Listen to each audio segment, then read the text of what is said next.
त्वरण किसे कहते हैं? परिभाषा, सूत्र, मात्रक, प्रकार।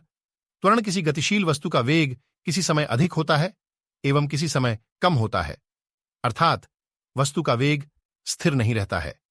अतः वस्तु के वेग में परिवर्तन होता रहता है, लेकिन वेग में परिवर्तन को समय के सापेक्ष या दूरी के सापेक्ष व्यक्त करें, यह समस्या बहुत पुरानी है। वैज्ञानिक गैलीलियो ने अध्ययन किया कि मुक्त रूप से गिरती हुई वस्तुओं के लिए वेग परिवर्तन की दर का मान समय के सापेक्ष स्थिर रहता है, जबकि दूरी के सापेक्ष में परिवर्तन नहीं रहता है।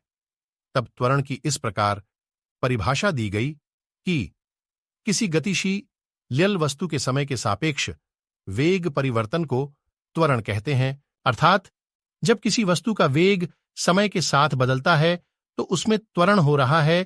किसी वस्तु के वेग परिवर्तन की दर को त्वरण कहते हैं। त्वरण में परिमाण के साथ दिशा भी होती है, इसलिए यह एक सदिश राशि है। इसकी दिशा वही होती है जो वस्तु के वेग परिवर्तन की होती है। त्वरण का SI पद्धति में मात्रक मीटर प्रति सेकंड तथा CGS पद्धति में मात्रक सेमी प्रति सेकंड होता है। त्वरण के प्रकार त्वरण गतिशील वस्तुओं में अनेक प्रकार से होता है, जो निम्न प्रकार है। 1.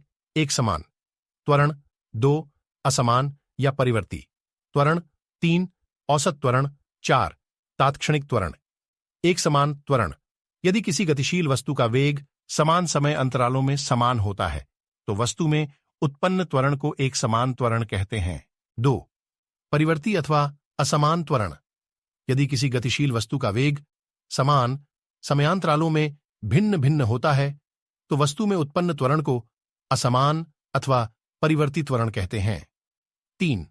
औसत त्वरण: किसी गतिशील वस्तु के वेग में हुए कुल परिवर्तन एवं इसमें लगे कुल समय के अनुपात को औसत त्वरण कहते हैं। औसत त्वरण बराबर कुल वेग में परिवर्तन प्रतिकुल समयांतराल। 4. तात्क्षणिक त्वरण: किसी क्षण पर गतिशील वस्तु के त्वरण को उसका तात्क्षणिक त्वरण कहते हैं। धनात्मक तथा ऋणात्मक त्वरण: यदि किसी गतिशील वस्तु का वेग समय के साथ बढ़ता है तो उत्पन्न त्वरण को धनात्मक त्वरण कहते हैं। इसके विपरीत यदि वेग समय के साथ घटता है तो उत्पन्न त्वरण को ऋणात्मक या मंदन त्वरण कहते हैं।